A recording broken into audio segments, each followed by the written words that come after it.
Salvador, I will bring an audience for you. Why? Because I've been scarce.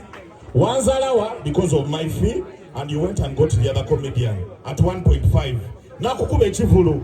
So you will always refer to that comedian every time you get a Chifulu. Okay. Let me go to Isaac. Isaac, should the artists start pricing themselves because they want to match up the international acts? Or Baba Sokebe Muzeko? This is not only peculiar to Uganda. When you go to Japan, boys to men will be paid more than the local artist. There is that element. Even in the UK, if an international artist actually no muntu because you're international, that has some value that it comes with. But then also it's your brand and the person, how much are they willing to pay to associate their brand with yours. You were a part of the KCCA Carnival. Yeah. When Gravity stepped on stage and he insulted Eddy because of the pricing, because of giving Diamond lots of money, never were peanuts. Yeah. How did you take that in? It was drama. I actually wanted to throw him out. Why? And his manager. No, because to be honest with you, is he worth the same as? Because you know people have got time, albums and things that have built their brand. Usually people charge depending on their brand, how far they have gone, are they trending? You have to consider all those things. Okay, Bebe, why do you charge so much money? Even me personally, I can't afford you on some of my events. And Bebe has something he does. When you fail to agree on the price, he said that and he would come. You see, for me, I've understood what makes money for me. It is my brand. Douglas, if you notice how long I've taken to build the responsible, clean, nice looking, driving big cars, which take a lot of fuel. You call me in your office to discuss, or you come to my office to discuss. Now, Jacola Antona Musaja Maroka Javuga, in your million Yamok Kembarara. Katosa Kujana offer a million billy. Which they get the soko consider then Omanye Bebe, and Yumba Jasulamu a year Olibo Sulako, Asulanga 5-star. Then what Jembarara, or Inamu Suzanga 5-star, Togena Ponzi level yange 1C. Kubanga, I would rather stay home than go Kumbo Nyavonya. Number 3, Douglas. Yes. Bwaninya nyonyi nengende Rwanda.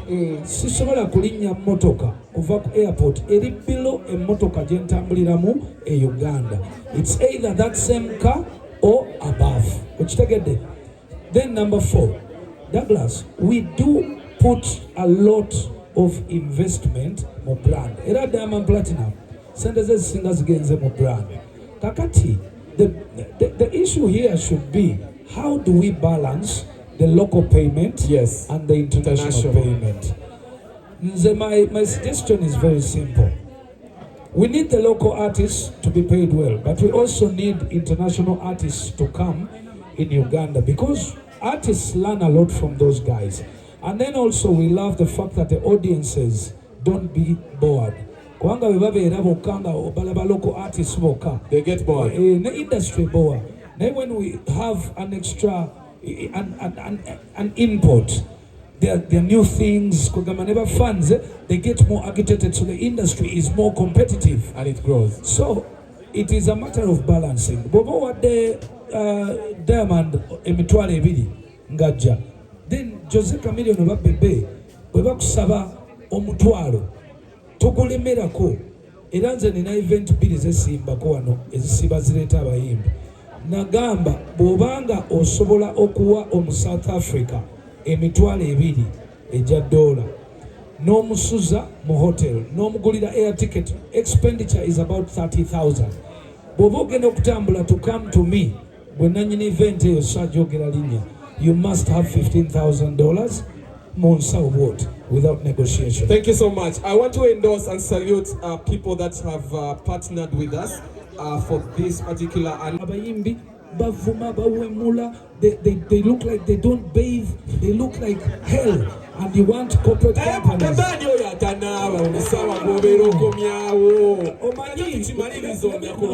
Let me tell you something, Douglas. A brand is the most expensive thing. Olabezo company, they matter. Everything matters. Cleanliness, how you conduct yourself, bathing.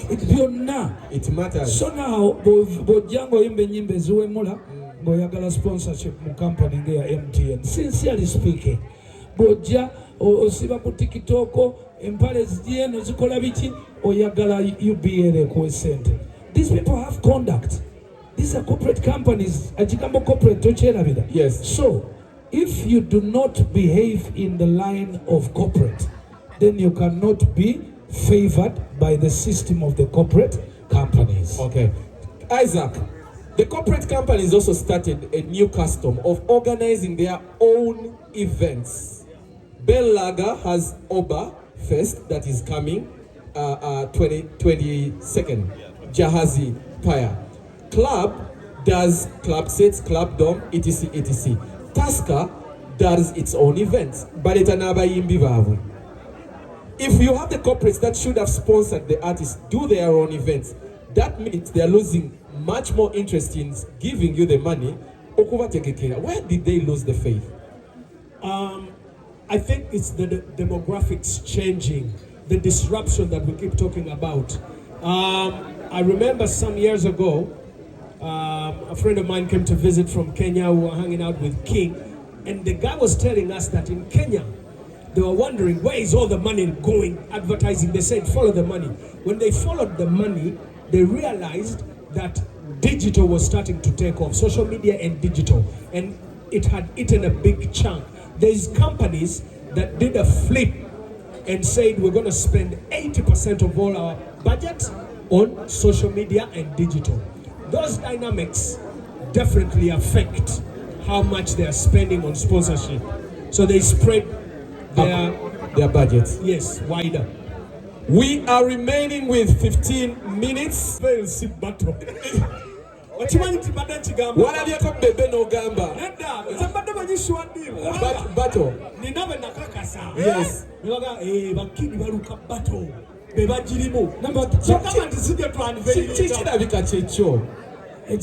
Yes, sir. I don't think so. You don't think so? Well, basically, Joseph, are you ready for the battle? I am ready for the battle. But then, the battle comes at a cost. This is the most... These are the biggest brands in the music industry in Uganda today, by far reach. Okay? Kati abantu nga ffe nsuubira nti bwe tuba okukola battle, Africa must pay attention. Because Africa. It is a 6 o'clock evening to a 6 o'clock in the morning. And it is to prove. The world has always had this question. Ani asinga okuyimba? You know, surely battles you don't need to be enemies. No. You just need to now say, okay, prove to me, go on singer, oba nze kusinga. Nenga omusajja omusinga. Ati kati sisa kusalawo. Kati mwe musalawo wali ng'olunaku lukoze eki? Nga luwedde. Oyogedde ku kosti. Tukyalira ku events because the battle is also going to be one of the most talked about events. Naye otugamba mbu si eyo, katujjeyo lo katujjogereko kati. The battle of Bebe Cool and Chameleon. Who is sponsoring? Is it state? Is Bebe organizing? Funds or lese sente zo ne Chameleon naleta sente zo ne mugata ne mukola battle ani ateeka mu sente? I think an individual cannot, or individuals cannot sponsor that gig because it is way too expensive. It has to be government. And you can never recover that money from gigs. Because you can't. Whether you say what. But government can do it and the reasons are the reasons why they should do it in the future is obvious. One, appreciate what Bebe and Chameleon have done for this industry, because these two guys have dug that road that is now confirmed as an entity or a fraternity that pays and makes life. I know there were people before who did what they did, but then we have that extra mile that we went to extend, to bring it back down here. I don't want to break down how artists have. Bebe oyogere ekyo ate obolese Bobi Wine wali ku side ate nga mwabeeranga basatu. Lwaki tugase Chameleon, Bebe Cool, Bobi Wine? Nekigwa. Onayagala tukubya. Ati battle ezirala zaaliwo before. I understand waliwo battle ya Bobi yes. na Chameleon. Yes. Yali ku katikati. Ne wajjawo battle ya Bebe ne Bobi. Yes. Ne wajjawo battle ya Bebe ne Good Life. Yes. Kakati wabulawo battle wakati wa Bebe ne Chameleon. Lwaki oli omujjamu? Kigwe. Principal lwaki omujjamu? Ate principal yagwa dda. Ate lwaki principal muddamu omusajja mwagaza ki? Okoma mu round 2. Ate round 2 ng'ono sinnamukwata round 1. Kansooke mmalirize ono round 1. Then principal bato ye ey'abasatu ojja kujja ng'avudde mu bino ebintu kubanga abuzayo emyaka gye nga 10 bino ebintu abikoowe. Tujja muwa chance kubaffe tujja kuba tukyatrendinga. Toyagala bamusiime kati ssaawa zino. Tasobola kati tasobolerako ddala naawe. Let us be genuine. Isaac lwaki oyogera tekuli mayiki? Isaac asaba alina byayisaayisaawo talina mayiki alese Bebe afafaagane. Nga nfaafaagana ki? Principal talina music. Isaac wakutiisatiisa. We have 9 minutes. Nae, Douglas. That being said, yes. I think let us give shouts out to the promoters, to the events organizers, because now we have seen a trend where back in the day, event suppliers, service providers like Phenon, Talent Africa, we have Events Warehouse, all they had to do was to supply equipment, ATS, but now they are part of events. They are part of the planning process. They are part of the spending process. They are part of the sponsorship process. Let us talk about, I will give a typical example of Talent Africa. I am super proud to have worked with Ali Alibai and Talent Africa in the whole, because he is not just a promoter but an events organizer who understands the artists and the details. You can never execute an event with Talent Africa unless you've had not less than 15 meetings. 15 meetings, because the detail is in the planning. Those are the things I love. Not these things. Salvador, to Inechifulu, 22nd. You don't hear from the person. After. You only hear on the day of the event. Or to sewa.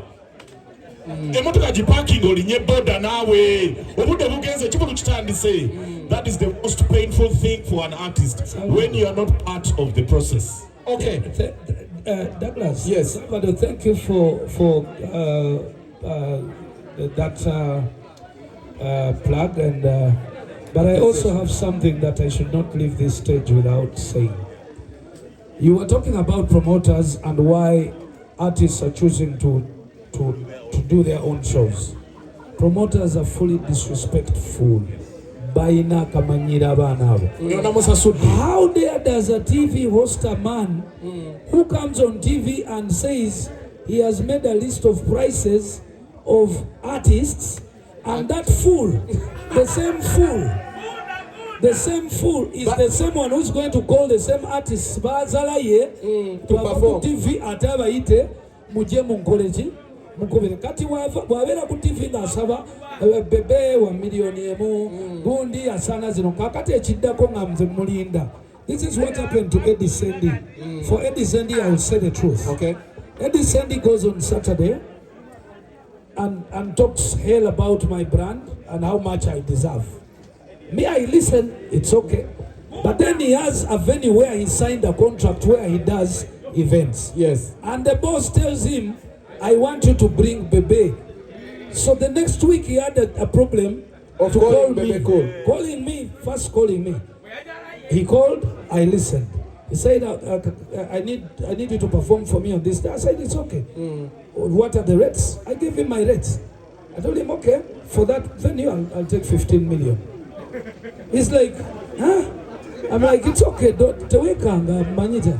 naye Bebe naawe biki it's okay nina zino biki nemugamba tofaayo bw'oba toziweza what you do noonya kamiliyoni era oteekayo kamiiri anti ku radio show yali agamba nti oli yewa ssente zino nze ndi wa zino kati nga zazze zayogera okuŋŋamba mu kutu kati nga nemuganda eddagwe engeri gye wagambye nti oli ye munene weezo zimutwalire kati ate nemmala nemukubira akamiiri nemugamba oyo takuleetera ezo musabe eddabo tukomaawo tusigaze eddakiika nnya naye kankamaleyo.